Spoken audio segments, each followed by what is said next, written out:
이 수요 예배 때 우리에게 주신 하나님 말씀, 신약성경 야고보서 5장 7절부터 11절까지 말씀입니다. 제가 봉독하겠습니다. 그러므로 형제들아, 주께서 강림하시기까지 길이 참으라. 보라, 농부가 땅에서 나는 귀한 열매를 바라고 길이 참아 이른 비와 늦은 비를 기다리나니, 너희도 길이 참고 마음을 굳건하게 하라. 주의 강림이 가까우니라. 형제들아, 서로 원망하지 말라. 그리하여야 심판을 면하리라. 보라, 심판주가 문 밖에 서 계시니라. 형제들아, 주의 이름으로 말한 선지자들을 고난과 오래 참음의 본으로 삼으라. 보라, 인내하는 자를 우리가 복되다 하나니, 너희가 욥의 인내를 들었고 주께서 주신 결말을 보았거니와, 주는 가장 자비하시고 긍휼히 여기시는 이시니라. 아멘. 네, 오늘 이 본문의 말씀도 그렇고 또 성경의 곳곳에서 인내에 대한 강조가 많이 등장합니다. 쉽게 우리말로, 우리의 순수한 우리말로 표현한다면 오래 참음에 대한 강조가 있는 것입니다. 자, 왜 그럴까?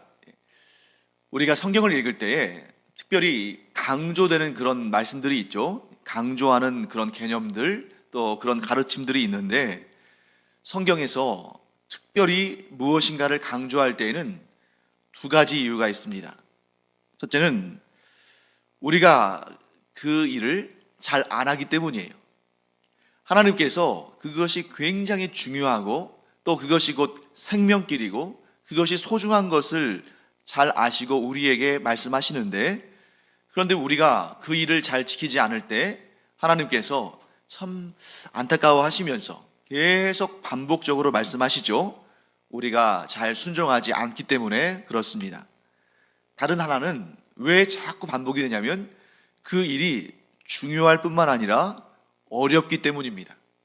자, 너무 쉬운 거여서 한 번 듣기만 하고 한 번 가르침을 받으면 저절로 되는 것 같으면 그렇게 반복할 필요가 없겠죠. 네, 어려운 일이기 때문에 계속 반복적으로 말씀하시고 훈계하시고 가르치십니다. 자, 그렇다면 성경에서 곳곳에서 이렇게 인내에 대한 가르침이 반복적으로 자주 등장한다는 것은 뭘 의미하냐면, 우리가 인내를 잘 하지 않을 뿐만 아니라 또한 인내한다는 것이 매우 어려운 일이기 때문이다. 우리 이렇게 또 정리를 할 수 있을 것 같습니다. 자, 우리는 굉장히 성미가 급한 사람들이죠.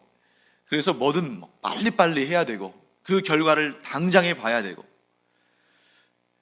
그래서 그런 결과가 내가 뜻하는 대로 나오지 않으면 안절부절하고 이럴 때가 많이 있습니다. 이런 급한 성미는 우리의 기도 생활에서도 그대로 드러납니다. 자, 우리가 기도할 때 가장 많이 쓰는 표현 중에 하나가 뭐냐면 바로 이것이죠. 속히 응답하여 주시옵소서. 속히 응답하여 주시옵소서. 이 말을 안 해본 사람은 없을 겁니다. 우리가 기도를 할 때에도 속히 응답하여 주시기를 간절히 바랍니다. 우리는 신학적으로 기도의 응답은 나에게 속한 것이 아니라 하나님께 속한 것이라는 것을 잘 압니다. 뿐만 아니라 그 기도를 언제 응답하실지, 그 기도의 응답의 시기와 때도 나의 권한이 아니라 하나님 아버지의 권한이라는 것을 우리는 잘 알고 있습니다.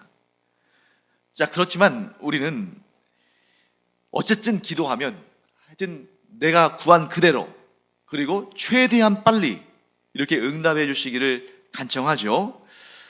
우리는 너무나 이 기도를 드릴 때 너무나 또 좀 급하고 또 막 조급하고 다급한데, 때로는 하나님께서 너무 느긋하게 너무 천천히, 그러다가 혹시 잊어버리지는 않으시는지 이런 걱정과 염려가 들 때가 있고, 나는 너무 급한데, 나는 너무 다급한데 하나님은 나의 이러한 사정을, 나의 이런 심정을 몰라주시는 거 아닌가 하는 그러한, 어떨 때는 좀 답답한 마음, 어떨 때는 좀 섭섭한 마음을 충분히 가질 수 있습니다. 우리가 사람이기 때문에 그렇죠. 그래서 우리가 나이가 많은 사람이라 할지라도 하나님 앞에 설 때에는 마치 어린아이가 그 부모 앞에서 투정 부리는 것처럼 그런 식으로 우리가 기도하고 하나님 앞에 설 때도 많이 있는 것을 보게 됩니다. 그런데 왜 하나님께서는 응답을 속히 하지 않으실 때가 있을까? 물론 이런 경우도 많이 있죠. 우리가 분명히 경험했습니다. 뭐냐면 아주 다급하게 드린 기도에 즉각적으로 바로 그대로 응답하시는 경우도 너무 많아요. 그런데 왜 하나님께서 응답을 더디하시는가 이런 생각을 하게 되냐면, 그렇게 하나님께서 신속하게 우리가 구한 그대로, 아니 그 이상 더 좋게 응답하신 일들이 훨씬 많지만 그런 거는 잘 기억이 안 나고, 우리가 애타게 기도했는데 하나님께서 너무 오래 기다리게 하시거나, 혹은 우리가 구한 대로 응답하지 않으시고 다른 방식으로 응답하셨을 때가 우리의 뇌리에 더 많이 자리 잡고 있기 때문에 그런 생각이 들 수 있습니다. 그래서 우리가 이제 성경도 많이 읽고 공부하고 설교도 많이 들었기 때문에 이런 생각을 다 가지고는 있어요. 알고는 있습니다. 뭐냐면 하나님께서 우리를 기다리게 하실 때는, 또 하나님께서 우리에게 곧바로 응답하지 않으실 때에는, 또 어떤 경우에 하나님께서 우리가 구한 그대로 응답하지 않으시고 다르게 응답하실 때에는 분명히 거기에 하나님의 더 깊으신 뜻이 있고 더 좋게 하시는 하나님의 은혜와 긍휼이 있다 하는 것을 우리가 신학적으로나 또 지식적으로 가지고 있고 알고 있습니다만, 그래도 여전히 우리 마음으로는 내가 구한 그대로 최대한 빨리 응답하시기를 간절히 바라고 구합니다. 그렇다면 왜 하나님은 때로 우리에게 기다리게 하시고 또 우리에게 참고 인내하라고 말씀하시는 것일까? 저라고 해서 뾰족히 딱히 정확한 답을 드릴 수는 없습니다. 왜냐하면 저도 하나님이 아니기 때문에 제가 아무리 성경을 열심히 공부하고 기도를 열심히 해도 하나님의 마음을, 하나님의 뜻을 다 헤아려 알 수 없습니다. 여러분이나 저나 마찬가지죠. 그렇지만 아주 우리가 어렸을 때부터 배운 성경의 말씀의 기초에서 우리가 제3자의 입장에서 아주 단순하게, 내 자신의 문제가 아니라 제3자의 입장이라고 봐서 답을 내면 이런 답을 낼 수 있겠죠. 하나님께서 우리에게 참고 인내하라고 하실 때에는 그렇게 참고 인내한 결과가 더 좋은 열매로, 더 좋은 응답으로 올 것이기 때문에 하나님께서 우리에게 때로는 참고 인내하라고 말씀하신다. 이렇게 우리가 정리해 볼 수가 있습니다. 그래서 이 기도에 관한 내용들을 말씀하실 때 예수님께서 주로 언급하는 것이 부모의 마음이죠. 인간 부모도 자기 자식에게 좋은 것을 줄 알거든. 자식이 달걀을 달라고 했을 때 뱀이나 전갈을 주는 사람이 없는 것처럼 인간도 그러는데, 하물며 하나님은 어떠시겠는가? 하나님은 우리가 무엇인가를 구할 때에 가장 좋은 것을 주시는 분이시다 하고 성경은 말씀하십니다. 우리가 다 알 수는 없지만 우리가 하나님의 응답을 앞두고 조바심을 내는 것은 이런 하나님의 뜻을 다 알지 못하기 때문이에요. 온전히 알지 못하기 때문에. 분명히 지식적으로는 하나님께서 우리에게 가장 좋은 것을 주신다는 것을 배워서 알고 있지만, 그런데 우리의 마음속에 그 지식이 적용될 때에는 지금 과거에 지나간 일들에 대해서는, 그래, 하나님께서 내가 그때 이해하지 못했지만, 그때는 깨닫지 못했지만 가장 좋은 길로 인도해 주신 거야, 이렇게 깨닫는 경우가 많지만, 지금 이 현재의 일, 그리고 앞으로 닥칠 일들에 대해서는 그만큼의 믿음으로 반응하지 못할 때가 많다는 거죠. 그래서 견고한 믿음, 탄탄한 믿음, 성숙한 믿음은 과거에 하나님께서 행하셨던 그 일들을 바탕으로 해서 현재와 미래의 우리의 믿음의 상태를 든든히 세우는 것입니다. 그런데 우리는 그런 습관들이 많이 안 돼 있죠. 우리의 믿음이 아직 좀 연약한 부분이 많다 보니까 과거를 돌아보면서 믿음의 고백은 잘합니다. 그래, 그때 하나님께서 나를 도와주셔서 그렇게 그 위기를 극복하게 하시고 오히려 그 어려운 일이 도리어 더 잘된 일이 됐어, 이렇게 고백하는데, 현재의 나에게 어떤 문제가 들어닥쳤을 때, 또 미래에 어떤 고민이나 걱정거리가 있을 때 그만큼의 믿음으로 반응하지 못하는 우리 자신을 많이 발견하게 된다는 것입니다. 그때 필요한 것이 뭐냐면 인내입니다. 지금 당장 내 앞에 밀어닥치는 그런 불안, 좌절, 고통, 걱정, 근심, 이런 것들이 내 안에서 나를 잠식하지 못하도록 내 믿음을 지키면서 끝까지 막아서는 것. 그래서 인내의 다른 이름은 믿음을 지키는 것이다. 우리 이렇게 표현할 수 있습니다. 물론 인내에는 여러 종류가 있겠죠. 육신의 통증을 참아내는 것, 이것도 인내입니다. 그리고 지금 목표가 저 앞에 있으니까 조금만 더 노력하자 하면서 자기의 소위 말해서 그 젖먹던 힘까지 끌어내는 것, 이것도 인내겠죠. 하지만 우리 그리스도인들에게 있어서 인내는 끝까지 믿음을 저버리지 아니하고 모든 상황과 환경 가운데 내 믿음을 지키는 것, 주님을 향한 우리의 믿음을 더욱 견고히 붙잡고 지키는 것, 이것을 우리가 인내라고 말할 수가 있습니다.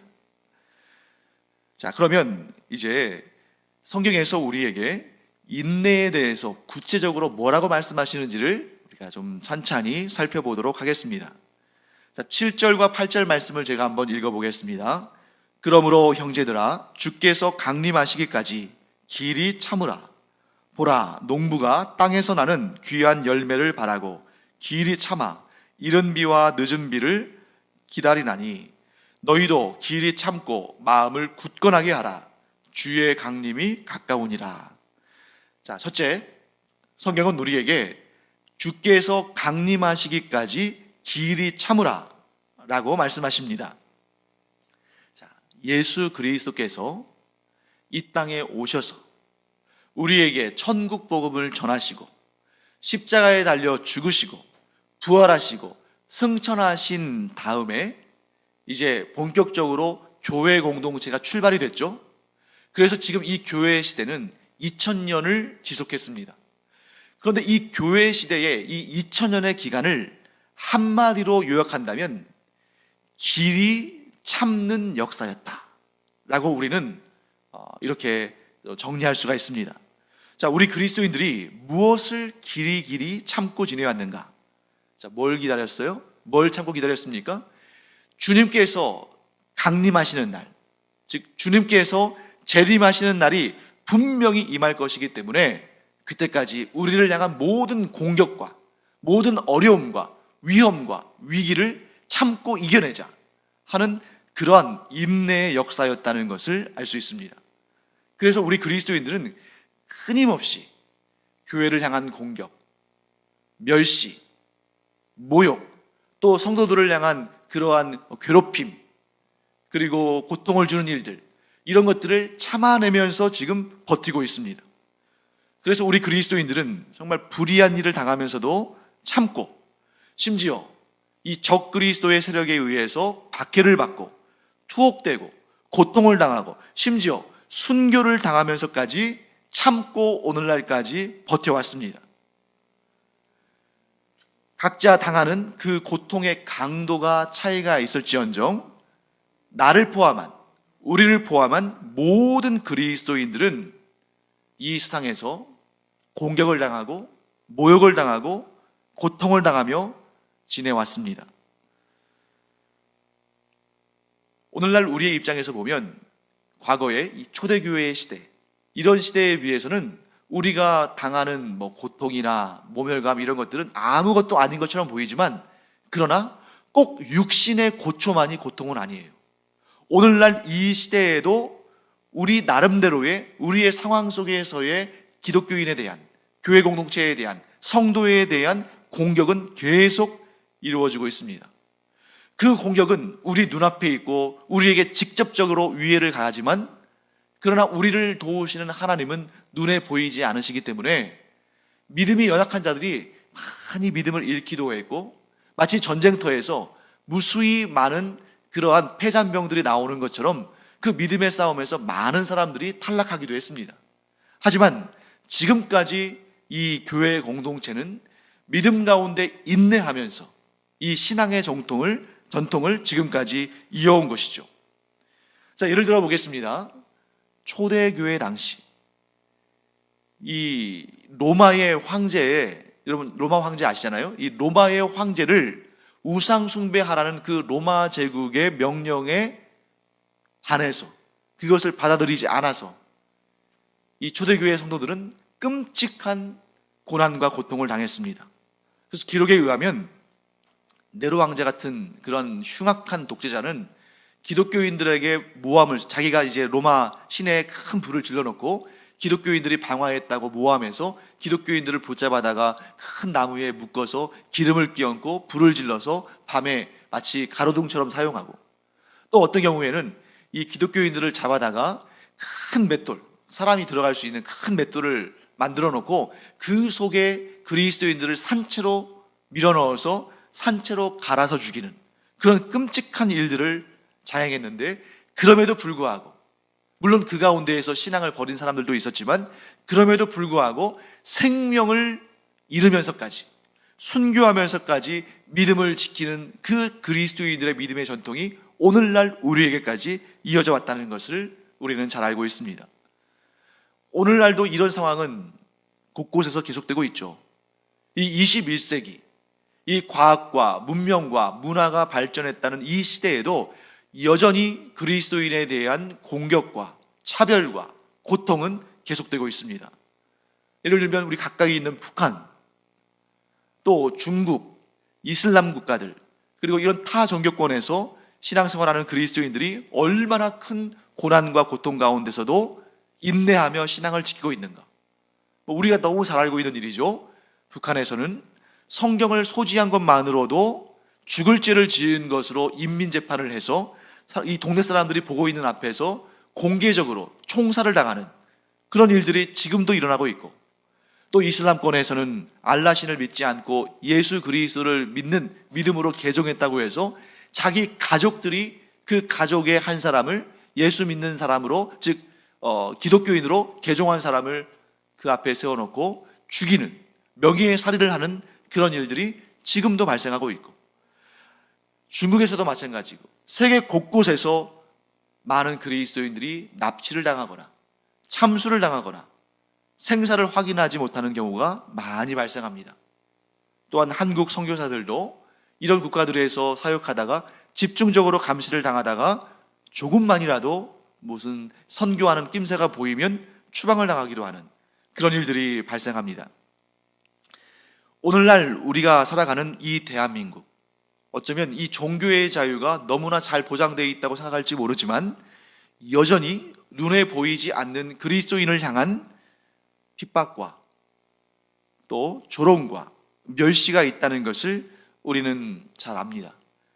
그래서 지금으로부터 1년 조금 전만 하더라도 우리가 이렇게 교회에 다 모이지 못하고 각 가정에서 이렇게 온라인으로 예배를 드려야 되는 이런 상황이 오리라고는 우리 아무도 생각하지 못했죠. 그래서 이런 상황이 지금 닥쳤습니다. 이런 상황 가운데서 여전히 기독교에 대한, 그리스도인에 대한 그러한 공격과 멸시와 조롱은 계속되고 있고, 아니 오히려 이전보다 더 심해졌죠. 그래서 이러한 국가적인 위기 상태, 세계적인 위기 상태에서 기독교에 대한 그 공격이 얼마나 더 극심해질 수 있는가, 기독교에 대한 미움과 공격이 얼마나 커질 수 있는가 하는 것을 우리가 직접 보고 있습니다. 역사적으로 볼 때, 지금 우리 시대뿐만 아니라 역사적으로 볼 때 위기의 시대마다 가장 많은 공격을 받고 가장 많은 고통을 당하고 가장 많은 희생을 치른 자들이 바로 그리스도인이었다 하는 것이 역사의 기록이 남아 있습니다. 이 세상에 눈에 보이지 않으시는 하나님의 그 놀라우신 역사가 지금도 계속되고 앞으로도 계속되고 영원토록 계속되겠지만, 그러나 주님 오시는 그날까지 사탄의 역사, 세상의 영의 역사도 계속됩니다. 그래서 이 세상의 영은 오늘날 우리가 경험하는 것 같은 이런 팬데믹, 이러한 그 패닉 상황, 사람들의 이 불안함, 두려움, 이런 것들을 자극해서 그것을 이용해서 하나님 나라의 세력을, 하나님의 백성들의 그 능력과 존엄과 위엄을 빼앗고 훼손시키려고 매우 노력을 하고 있습니다. 이게 바로 세상의 영의 방식이죠. 그러니까 지금 이 코로나 상황도 마찬가지고 경제적인 위기랄지 전쟁이나 이런 상황이 닥치면 사람들의 그 불안한 심리를 자극하고 그것을 이용해서 이 세상의 영은, 사탄은 사람들을 하나님으로부터 떼어놓으려고 아주 발악을 하는 것을 우리가 봅니다. 그래서 오늘날도 보면 필요 이상으로 정말 이 교회 공동체들이 굉장히 이 방역에 많은 애를 쓰고 노력합니다만, 물론 그렇지 않은 그러한 좀 집단들도 있습니다만, 그런데 이런 상황에서 이 기독교가 사회 악이다, 기독교가 사회를 망가뜨리는 그러한 주범이다 하는 쪽으로 몰아가면서 복음을 짓밟고 하나님을 향한 우리의 믿음을 흔들고 할 수 있다면 기독교라는 그 존재 자체를 이 세상에서 지워버리려고 하는 그러한 시도를, 이런 세상의 악, 곧 사탄의 세력이 그런 일들을 저지르고 있는 것입니다. 물론 그런 일에 쓰임받는 사람들은 자기가 그런 목적을 위해서 지금 생각하고 계획하고 말하고 행동한다는 것을 알지도 못할 거예요. 만약에 안다면 그렇게 쉽게 할 수 없겠죠. 그러나 사탄은 이 사람들의 마음을 아주 교묘하게 이용해서, 그래서 하나님 나라의 권세를 꺾으려고 하고, 또 예수 믿는 사람들의 그 손발을 묶어버리려고 하고, 그래서 복음이 증거되지 못하고 이 세상에서 하나님의 나라는 축소되고 사탄의 나라가 더 커지도록 하는 것이 그 사탄의 미혹의 방식이라는 것입니다. 사람들은 아마 자기가 그런 목적을 위해서 사탄에 의해서 쓰임받고 있다는 사실조차도 알지 못하겠죠.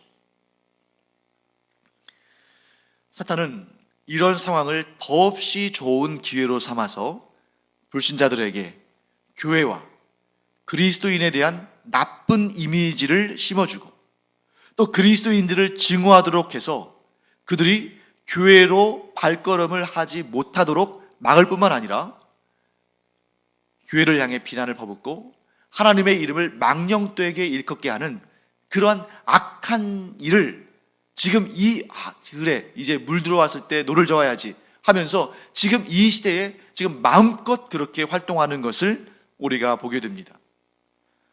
마지막 때가 가까울수록 그런 일은 더 극심해질 거예요. 지금은 코로나19라는 그 바이러스를 가지고 사람들의 불안 심리와 또 기독교인에 대한 그런 혐오감을 조장하면서 이런 일을 하지만, 이 사태가 이제 얼마쯤 지나면 지나가겠죠. 하지만 그 다음에 또 무엇을 가지고 교회를 공격하고 기독교를 공격하며 하나님을 회방할지 알지 못합니다. 하지만 계속해서 그런 일들이 나올 거예요. 언제까지? 주님께서 재림하시는 날까지. 그래서 오늘 성경은 우리에게 이렇게 말씀하시는 것입니다. 주의 강림 때까지, 주님께서 재림하시는 날까지 끝까지 참고 인내해라.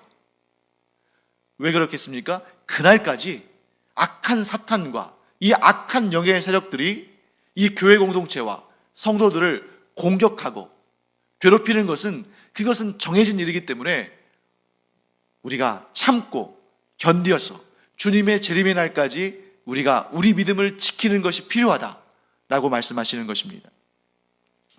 그래서 예수님께서는 이런 상황들이 일어날 것을 너무나 잘 아셨습니다. 그래서 마가복음 13장 13절에서 뭐라고 말씀하셨냐면, 예수님이 이렇게 말씀하시죠. 또 너희가 내 이름으로 말미암아 모든 사람에게 미움을 받을 것이나 끝까지 견디는 자는 구원을 받으리라. 우리가 예수 그리스도를 믿음으로 말미암아, 예수 그리스도의 이름으로 우리가 일컬어짐으로 말미암아 모든 사람들의 미움을 받을 것이다. 그러나 끝까지 견디는 자가 구원을 받으리라. 이 말씀은 예수님께서 공생애 활동하시던 그 2000년 전에 예수님 눈앞에 있는 그 사람들에게만 주신 말씀이 아니라 오늘날 우리에게, 또 앞으로 주님께서 재림하시는 그날까지 예수 그리스도를 믿고 그리스도인으로 살아갈 모든 사람들에게 주시는 말씀입니다. 모든 시대에, 모든 지역에, 모든 그리스도인들에게 분명히 이러한 고난이 임합니다.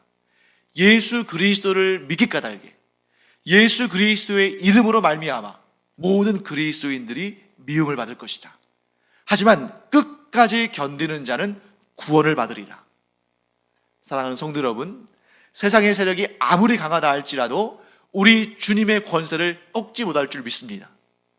주님께서 한 사람이라도 더 구원받도록 하시기 위해서 재림의 날을 좀 이렇게 멀리 잡으셨을지는 모르지만, 그러나 주님은 반드시 재림하십니다. 그래서 그날까지 세상은 우리를 공격하고 핍박하고 박해하겠지만, 그럼에도 불구하고 우리가 끝까지 인내하며 믿음을 지키기를 간절히 축원합니다.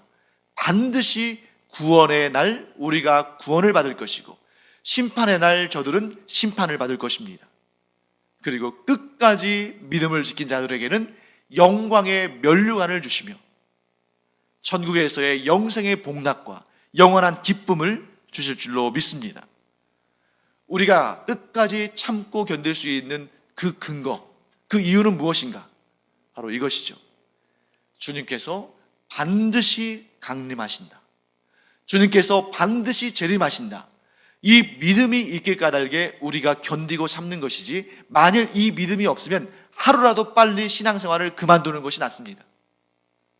우리가 예수님을 믿길 까닭에, 그 재림의 날에 우리가 하나님 앞에 설 것을 알길 까닭에 우리가 우리 삶을 경건하게 유지하고 참고 인내하고 누릴 수 있는 것이라 할지라도 그것을 절제하고 죄악에 발을 딛지 아니하고 우리의 정욕을 절제하고 이렇게 살아가는데, 만일 예수님의 재림이 없다면, 그래서 우리가 이 세상에서 살다가 죽으면 끝이라면, 우리의 존재가 사라져버린다면, 우리가 괜히 그렇게 하나님의 영광을 위해 살아가고 예수 그리스도의 이름을 위해서 절제하고 내 자신의 정욕을 누르고 이렇게 살 필요가 뭐가 있습니까? 그냥 편하게 내가 원하는 대로 자유롭게 살다 가는 것이 차라리 지혜로운 일이죠.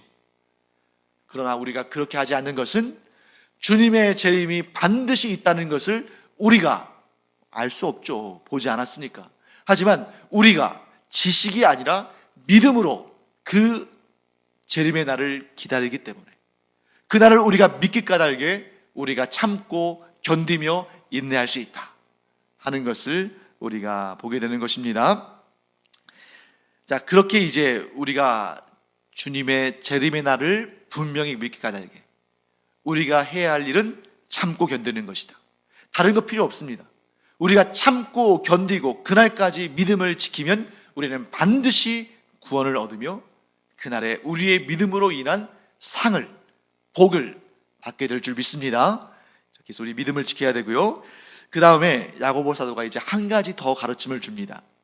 그 내용은 이제 그 후에 이런 가르침이 있죠. 너희가 원망하지 말아라. 서로 원망하지 말아라. 우리가 서로 원망하지 말아야 심판을 면할 것이다.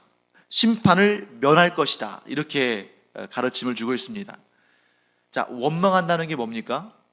원망한다는 것은 어떤 나쁜 일의 원인이 나에게 있지 않고 상대방에게만 있어서, 그래서 그 사람 때문에 내가 이렇게 잘못됐다 라는 생각을 갖게 되는 것이죠. 자, 그런 생각이, 그런 원망의 생각이 우리 안에 싹 트면은 상대방을 탓하고 미워하고 증오하게 됩니다. 그러면 우리는 이런 말씀을 들을 때 나하고는 관계없는 일이니까 나는 괜찮다 하는 그러한 편한 마음을 가질 수 있습니까? 아니죠. 우리도 사람이기 때문에 우리 안에 어떤 잘못된 일이 생겼는데 그 일에 누군가와 연결되어 있으면 상대방을 탓하고 그 사람을 원망하고 미워하게 되는 것이 또 우리의 모습이기도 합니다. 우리도 자유롭지 못한 것이죠. 이 원망하지 말라는 이 계명, 이 명령 앞에 우리가 결코 자유로울 수 없습니다.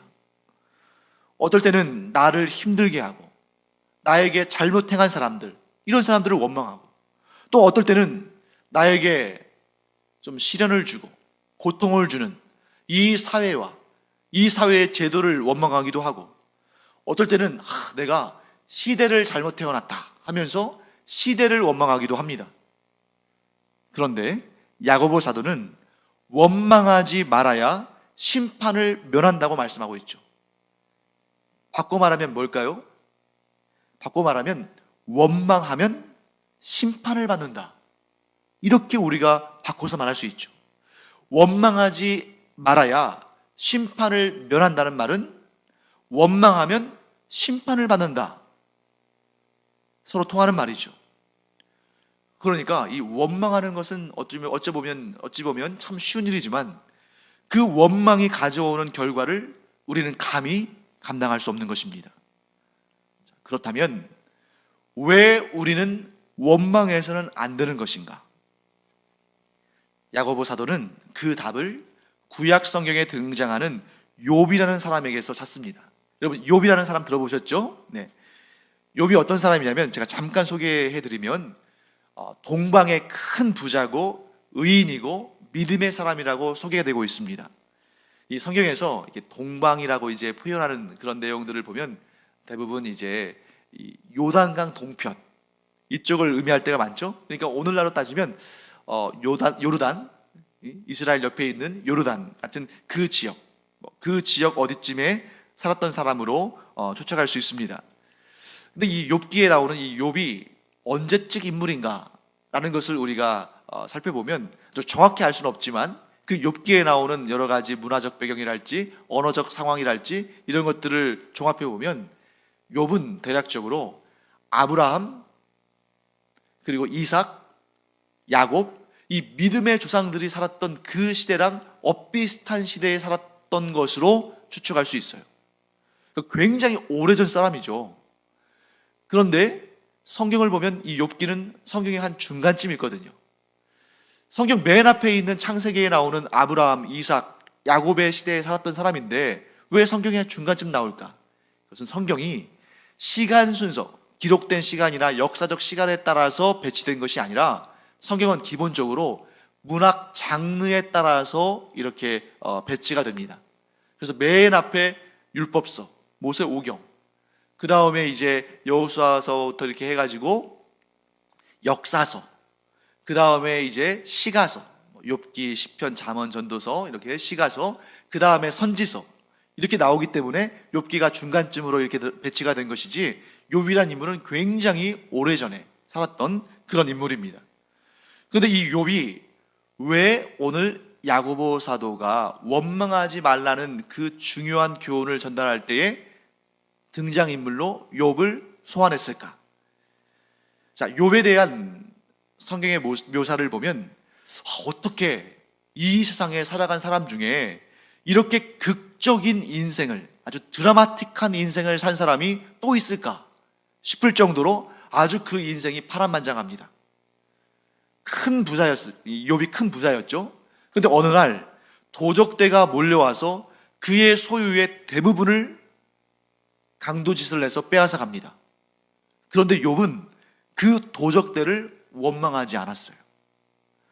그리고 어느 날 그 자녀들이 다 모여서 큰 잔치를 펼치고 벌이고 있는데 그때 갑자기 큰 바람이 불어서 그 잔치 자리에 있던, 잔치를 하고 있던 욥의 자녀들이 다 죽습니다. 그러나 이 욥은 그 큰 바람을 원망하지 않았습니다.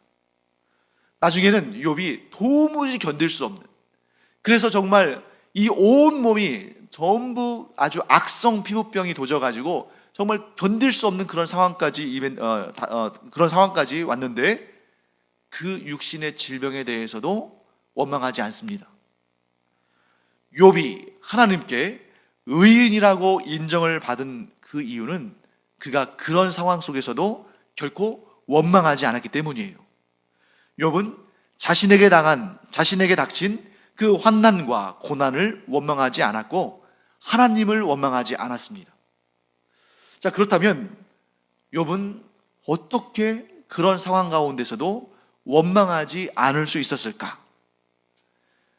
욥은 자신에게 일어난 모든 일들, 그가 큰 부자가 되고 자녀들도 많이 두고 사람들의 온갖 부러움을 받을 만한 그런 모든 좋은 것들을 누렸는데 그 모든 것이 하나님께서 주신 것이라고 믿었습니다. 그런데 거기서 그치지 않고 욥은 자신이 당하는 고난마저도 하나님께서 주신 것이라고 믿었습니다. 욥은 이렇게 고백하는 거죠. 하나님께서는 좋은 것도 주시는 분이시고 또 내가 보기에 고통스러운 것, 나쁜 것도 주시는 분이신데 내 삶의 주인인 하나님께서 내게 주신 것을 두고 내가 어찌 원망하며 불평할 수 있는가? 이렇게 고백했다는 것입니다. 좋은 것을 우리가 누릴 때는 하나님께 감사하고 하나님을 찬양하는 일이 그렇게 어려운 일이 아니죠.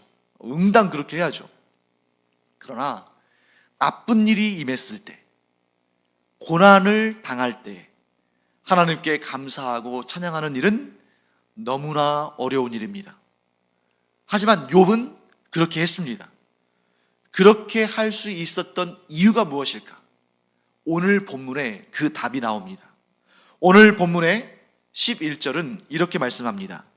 주는 가장 자비하시고 긍휼히 여기시는 이시니라.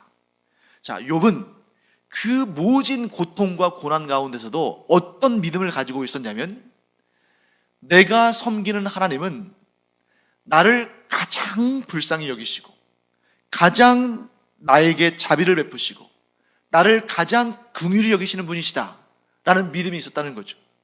이 세상에 그 누구도, 아니 나 자신조차도 나의 인생에 대해서 그렇게 긍휼히 여기지 않고 자비를 베풀지도 않고 그렇게 좋아하지 않는데 나의 하나님만은 결코 나를 배반하지 않으시고 항상 나를 지키시고 항상 나를 좋게 하시고 항상 나를 긍휼히 여기시는 분이라는 이 믿음의 확신이 있었다는 것입니다.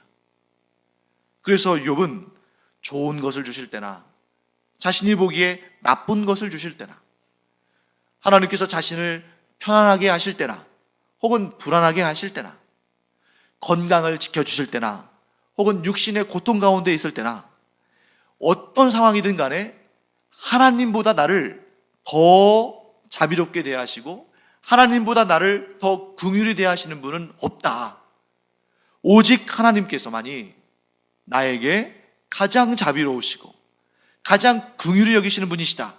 이런 믿음이 있었기 때문에 그가 어떤 처지에 있었어도 그것에 대해서, 그런 상황에 대해서, 그런 어려움에 대해서 원망하지 아니하고 그저 하나님만 바라보며 하나님의 자비와 긍휼을 구했다는 것입니다.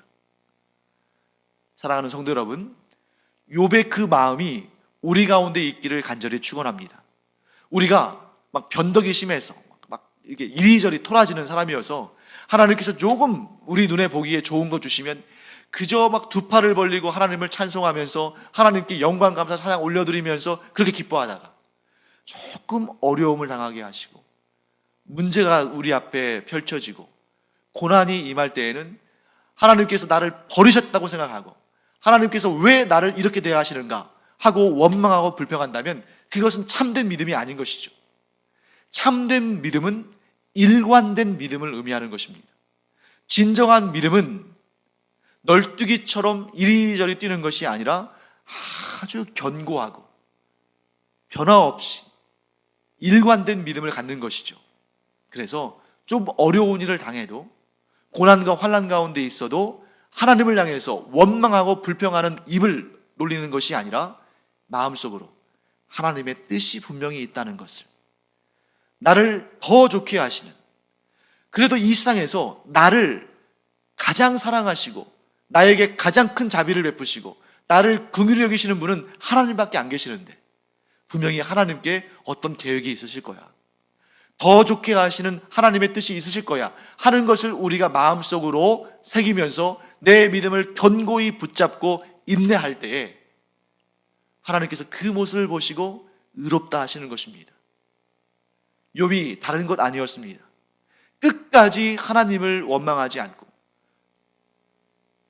그 아내가 욥을 향해서 하나님을 욕하고 죽으라 라고 이렇게 말하고 떠났을 때에도 끝까지 그러한 최악의 상황 가운데서도 우리는 감히 상상도 할 수 없는 그러한 고통스럽고 절망적인 상황 가운데서도 욥이 하나님을 향하여서 욕하지 않고 하나님을 원망하지 않고 끝까지 믿음을 지키고 참아내고 인내했을 때에 하나님께서 그 모습을 보시고 의롭다고 하셨습니다.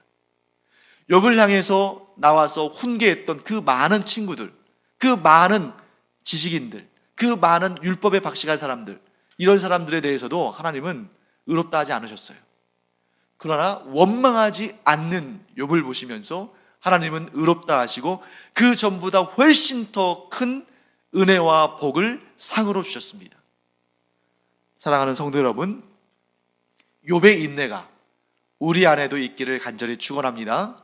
어떤 상황과 환경 가운데서도 믿음의 진폭이 나타나지 않는, 항상 든든하고 요동치 않고 견고한 믿음으로 주님을 바라보는, 물론 때때로 우리 이해 안 될 때 많겠죠.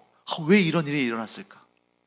내가 하나님을 믿고 하나님을 섬기고 하나님께 기도하는데 왜 이런 일이 발생했을까? 당장에는 이해되지 않는 일들이 많습니다. 그러나 이해되지 않는다고 해서 우리의 믿음을 버리는 것은 가장 최악의 선택입니다. 우리가 어떻게 다 이해하겠어요? 하나님의 뜻을 다 이해한다고 말하면 그게 이단이죠. 사람이 어떻게 하나님의 뜻을 다 이해할 수 있겠습니까? 이해 못하는 것 당연합니다. 그럼에도 불구하고 나를 향하신 하나님의 사랑은 변함이 없으시다는 것을 알게 까닭에 우리의 믿음을 견고하게 지키는 우리가 되기를 바랍니다. 하나님께서는 다른 것 가지고 우리를 의롭다 하지 않으실 것입니다. 우리가 얼마나 바른 일, 얼마나 옳은 일을 행해야 하나님 마음에 흡족하겠습니까? 그러나 우리가 끝까지 이런 환난과 고통과 어려움 가운데서도 인내하며 믿음을 지킬 때에 그것이 하나님께서 우리를 칭찬하시는 의가 될 줄 믿습니다.